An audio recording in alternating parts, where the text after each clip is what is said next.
Assalamualaikum warahmatullahi wabarakatuh. Alhamdulillah wassalatu wassalamu ala Rasulillah wa ala alihi washabihi wa man tabi'ah wa ba'du.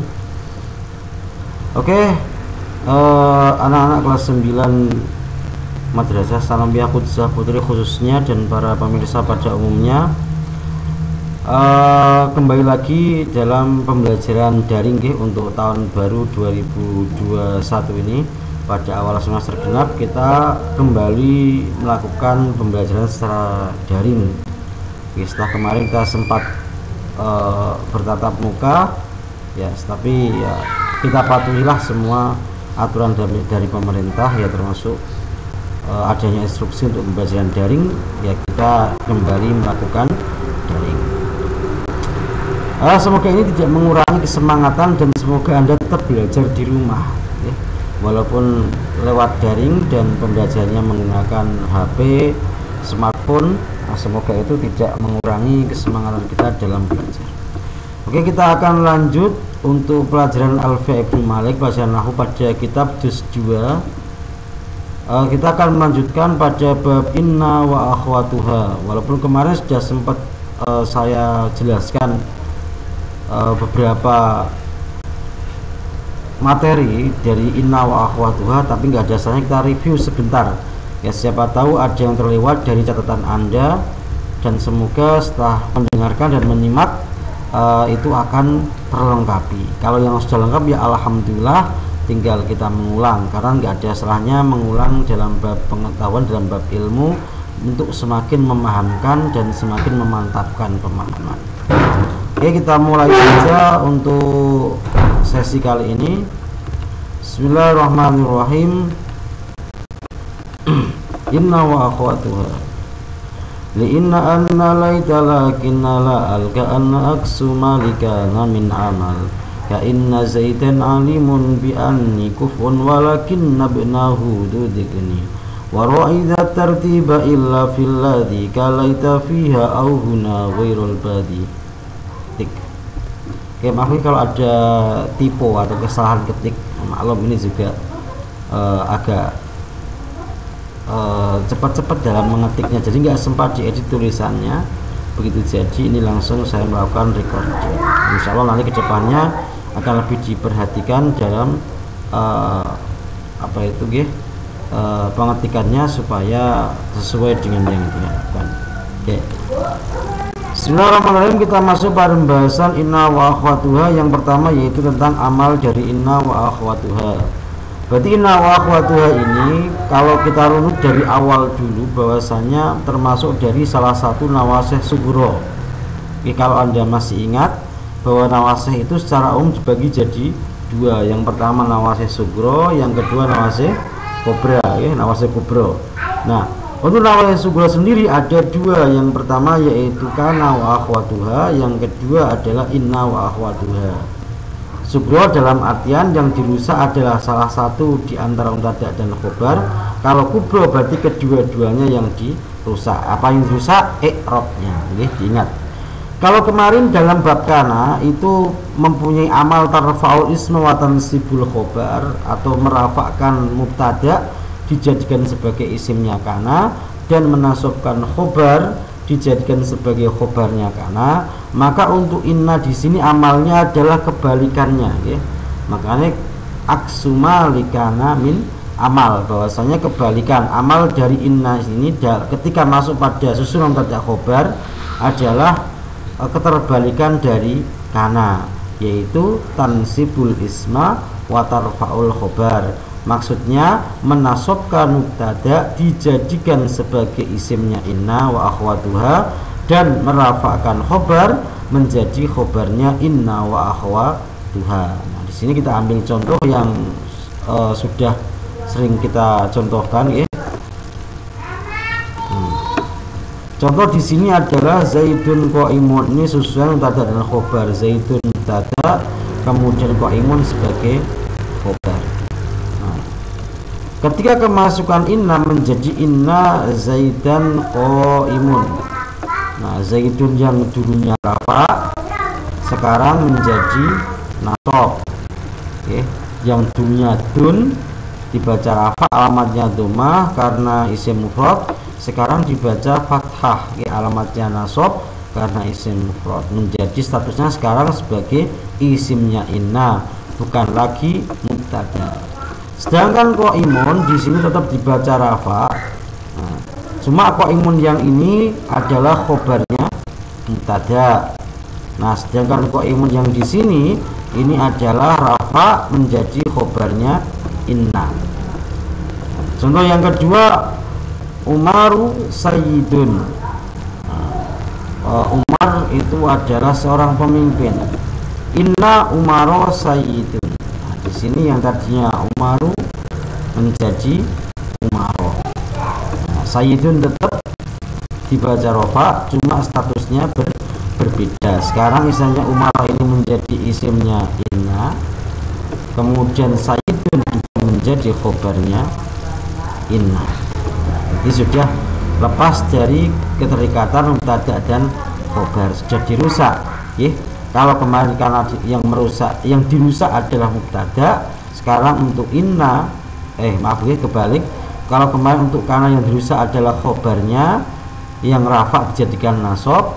Kalau untuk yang inna sekarang yang dirusak atau yang diganggu adalah isimnya atau mubtada yang dulunya rafa sekarang menjadi nasab. Kemudian untuk bisa beramal tansibul isma wa tarfa'ul khobar ada catatan nggih. Inna wa akhwatu disyaratkan harus tartib. Ini syarat satu-satunya atau syarat yang utama dalam bab inna wa akhwatuha, bahwasanya untuk bisa beramal tansibul isma wa tarfa'ul khobar atau bisa merafakkan masih belum move on dari kanan rupanya nggih. Untuk bisa menasabkan isim atau menasabkan mubtada menjadi isimnya dan merofakkan khobar jadikan sebagai khobarnya, itu harus urut atau tartib dalam artian runtut dalam susunan, yaitu polanya inna, kemudian isimnya inna dan khobar. Jadi tidak boleh khobar mendahului isim. Jadi nggak boleh khobar mendahului isim. Nah, ini dilarang. Bahasanya ketika ada khobar mendahului isim dalam kasus inna wa akhwatuha, maka amal dari inna terbatalkan atau tidak jadi. Ini contohnya. Inna qaimun zaidun. Nah, harusnya tadi inna zaidan qaimun. Nah, ini inna zaidan qaimun. Sekarang jadi inna qaimun zaidun. Kenapa kok zaidun tidak dibaca dan tidak masuk? Ini karena posisi qaimun yang berada di depannya zaid. Harusnya kan ini zaidan qaimun. Nah, ini yang menjadi masalah. Jadi ketika dibalik maka amalnya akan rusak. Jadi tidak lagi tarfa'ul isma tansibul khobar. Tidak lagi tansibul isma tarfa'ul khobar, tapi menjadi jumlah mubtada khobar yang biasa dengan inna sebagai huruf taukid atau menguatkan kandungan makna. Jadi nggak bisa beramal. Beda dengan kasus karena kemarin. Kalau karena kemarin itu kan bisa dibolak-balik. Karena isim khobar, karena khobar isim, bahkan khobar karena isim juga tidak bermasalah. Tapi untuk inna disyaratkan harus tertib. Walaupun begitu, yang namanya hukum pasti ada pengecualian. Walaupun tadi bahasnya tidak boleh, misalnya harus tertib. Nah, cuma di sini ada pengecualian hukum, yaitu ketika khobar tersebut berupa jar majrur atau dhorof. Ya, emang kalau dalam mubtada khobar jar majrur atau dhorof ini punya posisi yang tersendiri, sehingga punya perlakuan khusus. Yang nggak boleh bisa jadi ketika berupa jar majrur atau dhorof jadi boleh. Contohnya adalah inna zaidan, pada kasus zaidun fidari, ini contoh yang jar majrur. Contoh yang jar majrur. Zaidun utawi zaid fidari ikut tetap yang dalam omah. Nah, ketika masuk inna maka boleh inna zaidan fidari, boleh inna fidari zaidan. Jadi walaupun dibalik yang tadinya isimnya di depan, sekarang di belakang, tapi tidak berpengaruh pada amal, tetap nasab, ya, isimnya tetap nasab atau mubtada'nya tetap dinasobkan menjadi isimnya inna. Beda dengan yang di atas. Kalau ini kan karena qaimun ini, fokusnya karena qaimun bukan jar majrur atau dzaraf, maka ketika didahulukan mengakhirkan mubtada atau mengakhirkan isimnya inna, ya kan udah nggak isim lagi ya. Maka tidak terjadi perubahan i'rab, tetap zaidun dan tidak menjadi zaidan. Contoh yang dzaraf, zaidun indaka, zaidun utawi zaid indaka iku tetap ing dalem sandingmu atau ngarepmu. Ketika kemasukan inna menjadi inna zaidan indaka, atau boleh juga inna indaka zaidan. Berarti walaupun dibolak-balik karena ini khobarnya berupa dzaraf, maka amal inna tetap berpengaruh pada mubtada, sehingga tetap tansibul isma wa tarfa'ul khobar. Oke. Nah, itu untuk persyaratan untuk inna wa akhwatuha. Oke, syaratnya ya tadi tartib. Berarti polanya inna isim khobar, dan tidak boleh khobar mendahului isim, apalagi mendahului inna. Wah, itu haram itu. Nah, kalau terjadi pendahuluan khobar atas isim, maka inna tidak beramal dan hanya berlaku sebagai huruf taukid tanpa amal tansibul ismu atau faul khobar, kecuali kalau khobar berupa jar majrur atau dzaraf, maka boleh diakhirkan, boleh diurutkan, ya, tanpa merusak amal.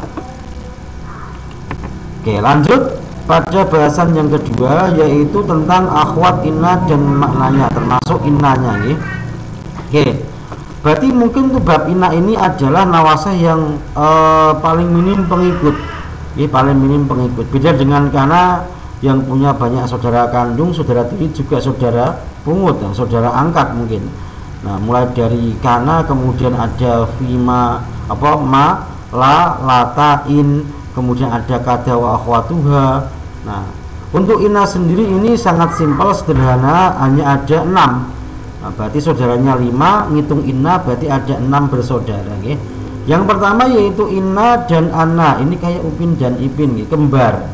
Yang satunya i, yang satunya a. Makanya nanti untuk bab inna selanjutnya kita akan bahas identifikasi mana yang harus dibaca inna, mana yang harus dibaca anna, atau mungkin mana yang bisa kedua-duanya atau opsional.